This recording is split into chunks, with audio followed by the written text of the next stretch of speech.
the new LVOT is large enough, greater than 200, and the leaflet is not too long, less than 22, we can proceed with volume mark. But if it's not, we need to further assess the skirt new LVOT. What is it? So when without leaflet modification, the native leaflet cover up to the entire transcriber hardware. But with leaflet modification, this open cell we can allow to the flow come through. So instead of measure the new LVOT at the blue level, we measure the area at the green level as the skirt new LVOT. If it's greater than 180, we can consider to proceed with leaflet modification. But if it's too small, we need further strategy. So we will learn the detail of this strategy in this session later. So next, let's see how we can apply these old concepts and steps in real case analysis. So here, first step is mark morphology. As you can see on the bottom left, this case has a quite extensive and dense mark, and involving the both trigon.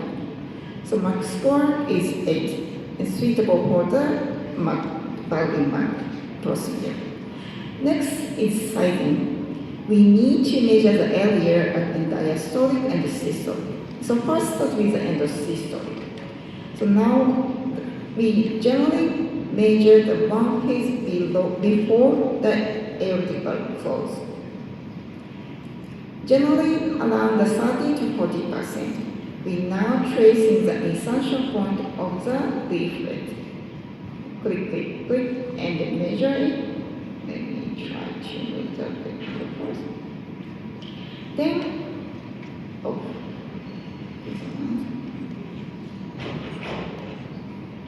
sorry, video is stopped. Okay. Then once you trace the annulus area, maybe, sorry, this.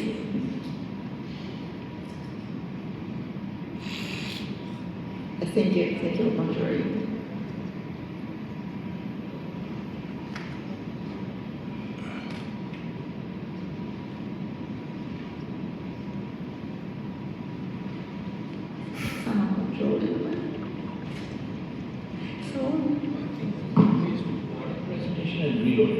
Yeah, you can see now that. Yeah, so thank you. So now trace the insertion point of the leaflet. And if needed, we can also adjust our tracing like this. Then also adjust the trigon position and mark it. Here is a trigon. Also mark the trigon, both sides. And then using the D-shape method, we get the area measurement. So for this case, perimeter diameter is around 28. So we would choose side 29, sub-M, or my value 30.5, also option for this case. Here is this is the sizing step. Next is the LVOT obstruction piece. So first, put the virtual valve here.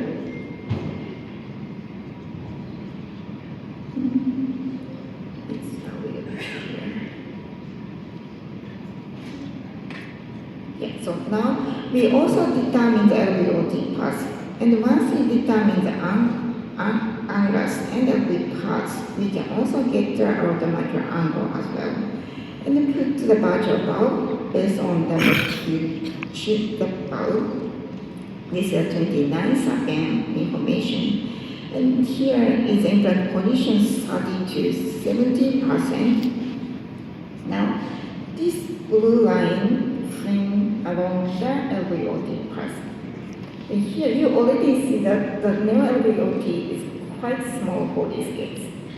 And then if we measure the new LVOT area at the level of the tips of the transducer heart valve, this case has only less than millimeter square.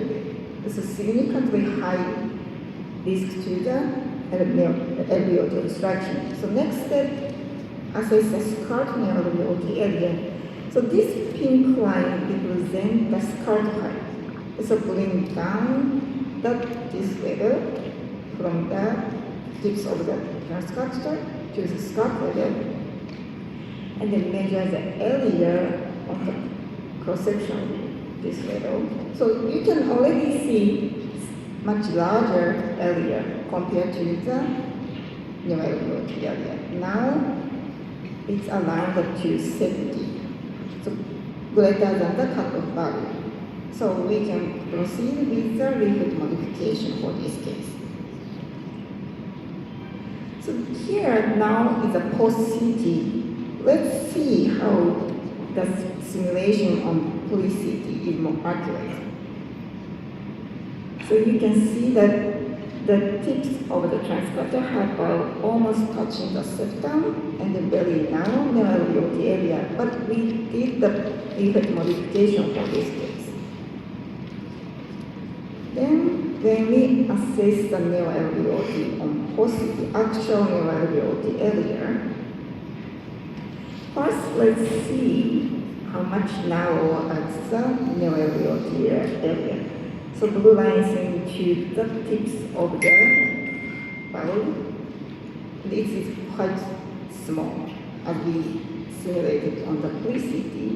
And now we bring to the skirt level. So on the bottom left, you can see the open cell. So the flow, now after this case we performed the Lvot modification, now flow can come through the area. And this LVOT area on post-CT is set to 70. It's very close to the estimation. So on this presentation, I focus on the valve mark with the transcatheter heart valve originally designed for the aortic position.